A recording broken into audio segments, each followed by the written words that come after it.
Right, all right. Hello, screenwriters. Welcome back to Five Questions with a Screenwriter. And the screenwriter we have with us, Zachary Freier-Harrison. Zachary, thank you so much for being on the show. I really appreciate it. Yeah, thank you for having me. Of course. All right. Let's get started. Question number one. What are three screenplays every new writer should read, in your opinion? Oh man, um, that's a great question. I feel like "Eternal Sunshine of the Spotless Mind." I feel like that's kind of probably a classic one, but it's an amazing movie, and I imagine the screenplay is like insane because there's so many different pieces to it, and I think writing how you would write that would be really complicated, and I think and they obviously did a fantastic job. So I think that would be an interesting one. Um, Another one. I think In Bruges. I really love the movie In Bruges. It's really tight and it's a really unique tone, and the I feel like the sense of like the setting is really present in it. So it's not like hopping all over the place like Eternal Sunshine is, but it's like you really feel Bruges. I like that. A third one. I don't know. I'm not sure about the third one. Okay, I'm that's kind of fine. inclined. I think like Mr. and Mrs. Smith. I think is another one I was thinking of because Okay. I know there's like a famous story there where I think it was like his first screenplay he'd ever written, and I don't even know if he had an agent, and he just like was kind of cold submitting it, and then ended up being this really iconic movie and spurred this TV show. So I think it's inspirational. It was inspirational to me. Got it. And then back to your first choice. You know what? I've been searching for like uh like the finished screenplay for Eternal Sunshine of the Spot. For some reason, I can't find it. I found an old one, but Wow. like it had to be like a earlier draft because what's in the screenplay is not what's in the film. So if anybody out there has the produced screenplay for Eternal Sunshine, please let me know. I love to read it. Gotcha. Yeah, I don't have any connects, but I'd tell you. Okay, all right. Question number two. What is something a screenwriter will never learn in a book? Well, I'm not sure. I haven't read many screenwriting books, but I think that you could. I don't know the idea of. I feel like what's the process that works best for you. I think is not something you're going to learn in a book. I've tried kind of two different ways at this point. Where I think the first time I had a sort of loose idea of what I wanted the plot to be, and I mean not a loose, I had a pretty strong idea, but a scene would be like there's an argument, but I wouldn't decide what the argument was going to be. And I found, and then I did another screenplay where I really decided what exactly they were going to be talking about in every single scene. And I found sort of through those two experiments that like the former method worked way better for me because it ended up feeling it was a lot easier to have the story sort of change as I wrote it because something you wrote before sort of references here and they'll come up more organically. But I think for someone else, really hyper planning everything would probably be more useful to them. And I know other friends of mine like never plan anything. They just know like the premise and they know like maybe what the plot's going to be, but they just kind of let loose. That's not my style, but sort of a hybrid was what works best for me. So I'm curious. If you haven't read a lot of screenwriting books, so how do you get your skills from? Like, like how did you learn how to write? I'm curious. So I'm an actor most of the time, and I've read a lot of scripts and not a ton of screenplays. I do mostly like stage acting, but I feel like my sort of critical reading skills of like what makes a script be good from an acting perspective was very clear to me. And what I find confusing, like when I get aside and I'm like, I don't know what's happening here. And so trying to emulate, like figuring out, like thinking of it if you're an actor or you're a director or you're a producer, like reading something, really getting a vision of it from the script. And I think that's a lot of where my writing comes from is like the storytelling side of it and like how nothing bothers me more than when like a plot doesn't make any sense. Like when there's something that isn't like tied together, that doesn't have anything to do with acting. But yeah, I think just exposure to uh, all sorts of different movies and TV shows and musicals and plays and just being a very opinionated person, I think probably has a lot to do with it too. You know what? That actually makes a lot of sense now I think about it. As an actor, I'm pretty sure you get a lot of screenplays that's thrown at you. Yeah, you read a lot of screenplay. I guess that's like a great filter to kind of like see what works, see what doesn't work. that actually makes sense, you know? Yeah. Totally. And it's really interesting because I get scripts for new projects that haven't been produced yet. So trying to parse out what's going on with them. Sometimes it's extremely clear based on the screenplay, and sometimes it's really not clear. And it's kind of frustrating when you're trying to get the job, you know? And so I think the former probably is a better screenplay. And then also the opportunity to like audition for something, especially in the theater world, that's like, they're putting on a production of a show that maybe I've seen in person, but I've never read the script for. And so then getting to see the production and then read the script and then sort of have to interpret it sort of afresh. It's really interesting. And then one thing I've kind of like I've noticed that actors like they actually make good directors, and they actually like I have a friend of mine, who's an actor, and I work with him on a script. And then like I remember we would go back and forth with scenes, like his scenes, like his dialogues would be like so good. Like I'd be so like I get jealous. I'm like, how do you write so well? I guess it makes sense because as actors, you read a lot of scripts, and then so you get to see what works.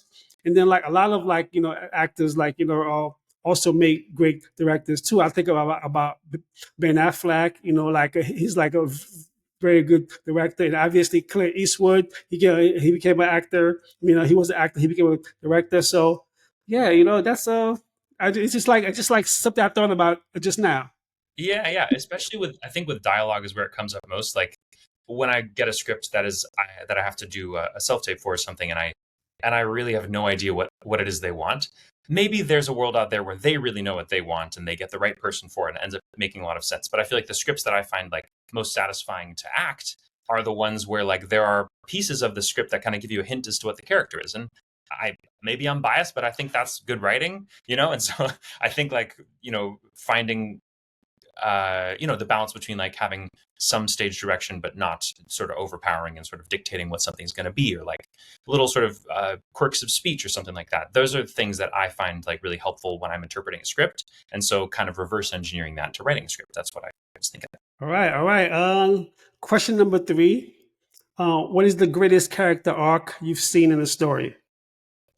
Oh, I feel like Breaking Bad feels like it's probably a classic, and I'm sure I'm not alone in that, but it's yeah, I mean, it's just he really goes through it. I feel like there's other good stories where it turns out they've been the villain all along, and you get to like sort of see that revealing to you, but they've been that person the whole time. But I feel like he really starts out as like a family man with a simple goals, and he turns into this like you know um, like leviathan of a monster, and he's like huge presence of just like a super. The goal's gone, and it's all just about like power and stuff now, kind of propelling itself. Yeah. That's a good one. I remember while watching that series, I've actually I watched it so many times. I love it so much. I went back many times, and then I remember like my inner self. I was trying to like I guess I was in denial for so long that no, he's a good guy. Walter is a good guy. Even that moment, I think where I flipped on him. For those who haven't seen it yet, hopefully I won't give too much away. But it's that moment where Jesse's girlfriend, I forgot her Yes. name. Totally. Yeah, when you know what I'm talking about, right? That moment, I was like, oh, why did you do this? Even then, I was still like hanging on, and then he did like I think you could still hang on. You could still maybe hang on there because it's like it's for his friend. He's like trying to save his friend, if not his business partner, but he's trying to save his friend in a way. But there's got to be a better way for sure. yeah. I guess so. So when have you when was the moment you do realize okay he's the villain? I'm curious. And I don't. I only saw it once, and it was a while ago. I've been wanting to do a rewatch, but it's so heavy and so long that I want to be able to commit to like watching all of it. And Yes, there hasn't been a moment where that feels like a good move. Um, yeah, I don't know. I think it was like they're. I think it's like when his once his family becomes endangered and he like doesn't really do anything about it, or he like doesn't. I don't know. He justifies what he's doing to try to like protect them, but then when that sort of fails, I don't remember what point that was, but when that fails, you're like, this you've definitely lost the plot at this point. and then, I know it's been a while since you've seen it. But I do remember me and a friend of mine was arguing about like whether he was the good guy or not. And I remember I was like hanging on. I said, no, he's good. He's doing this for his family. And then I'm not sure if you remember that episode when he actually admitted, no, I was doing it for I myself. yeah, yeah, yeah, yeah. I did. At that moment, I was like, oh, my friend was right. So, It's also, it's not, what's so good about it is it's not like evil mastermind, like I want to see the world burn because like you killed my father. But it's like he's just like, I was, I'm dying. And like, I wanted to not be dying. And I also then once I wasn't dying, it was like, well, I've gotten this like power and I haven't had any of that my whole life. And so now I get to wield it. So like the psychological reasons are not so cut and dry as for like a spy movie or something like that. and I love characters like that are not black and white, you know? So I was so conflicted with Walter White. Yeah. Yeah, it's a good one. All right. Question number 4. What was the first screenplay you wrote and what was the writing process like? The first screenplay I wrote was a short. Actually, no, it was a pilot for a TV show that I wrote with a friend of mine. We were both doing a lot of like stage acting stuff and wanted to get more into film and TV and just like thinking about it. And we came up with this idea. We were both tutors at the time, like tutoring, test prep. And so we came up with this idea to sort of relay off that experience of a TV show. And so that was an interesting one where it was like we would have discussions together and then I would write and then we would like discuss and then I would write. And it was sort of like mostly me writing, but sort of a lot of collaboration throughout that process, which I don't do as much now because I feel like it's really hard to find a good fit for someone to really be like that, like, waist deep in the collaborative process with, but I miss that. So instead I've like, will sort of play that other person to myself, like while I'm writing and reading, and I'll try to sort of collaborate with myself, but it's a little hard. It's harder to do for sure. Um, yeah. And then let me ask you this then. So before you wrote that short story, so you've been acting before that, correct? Yeah, yeah, and writing in different capacities. But the first like sort of film TV thing I wrote was a pilot, and then I wrote some shorts, and then I wrote a feature, and then I wrote another feature, and I'm working on adapting a book into a play at the moment.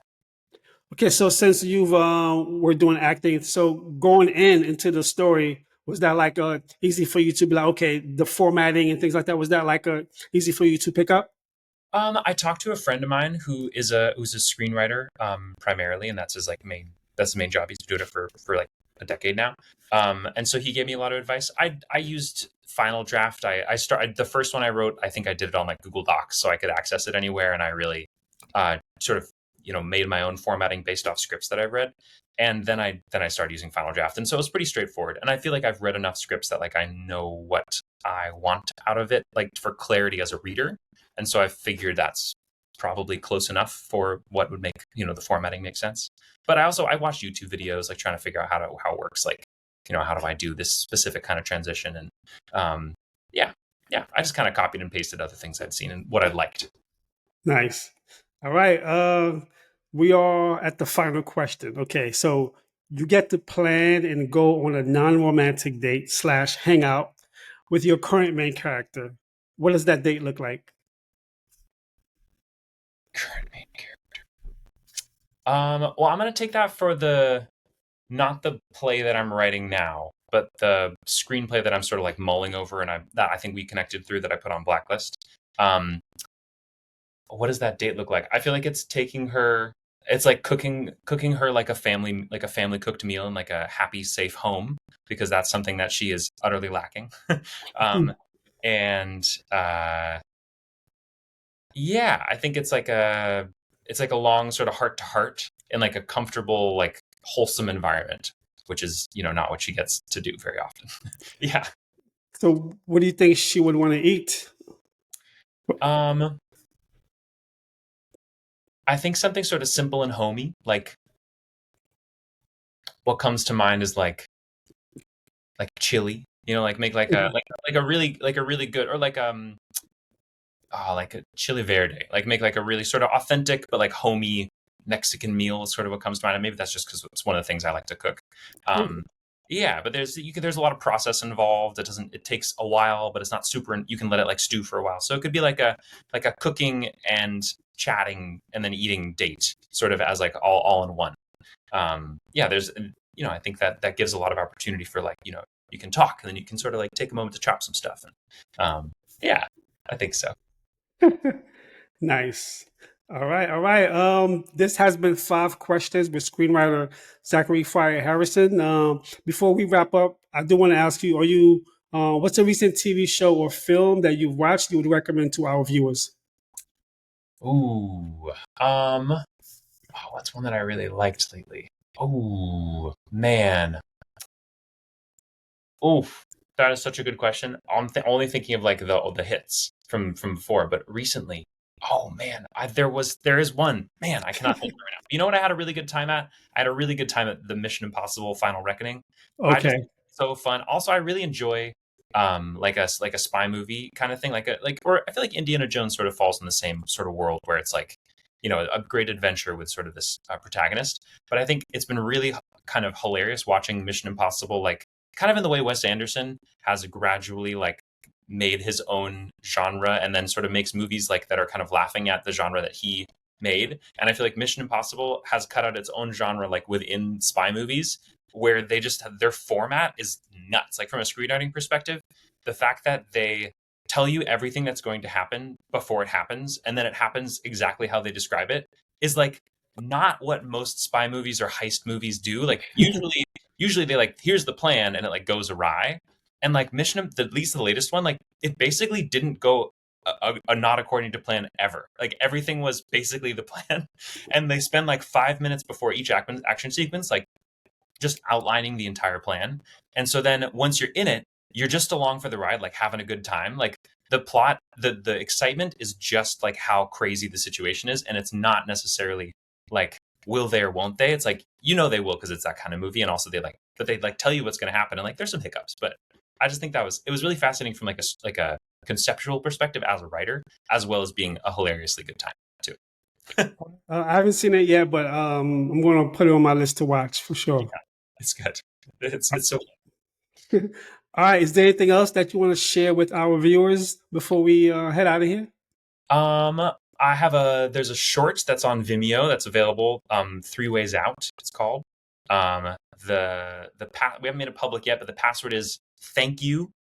No caps or spaces or anything, just thank you, one word.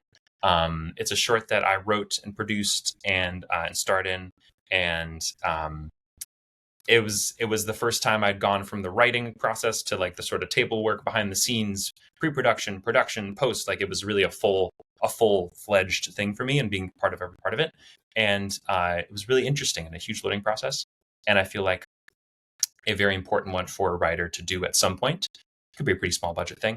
But I'm pretty proud of it. Didn't turn out quite like I hoped, but it sort of did in some ways. And I feel like I learned a lot from it. So it's out there. It's short and it's neat. Yes. Go watch it, everyone. All right. All right, Zachary. Thank you so much for being on the show, and we'll chat again soon. Okay. Thank you. Brainstorm, break it down, make a dream, create a sequence, Stratword, Stratword.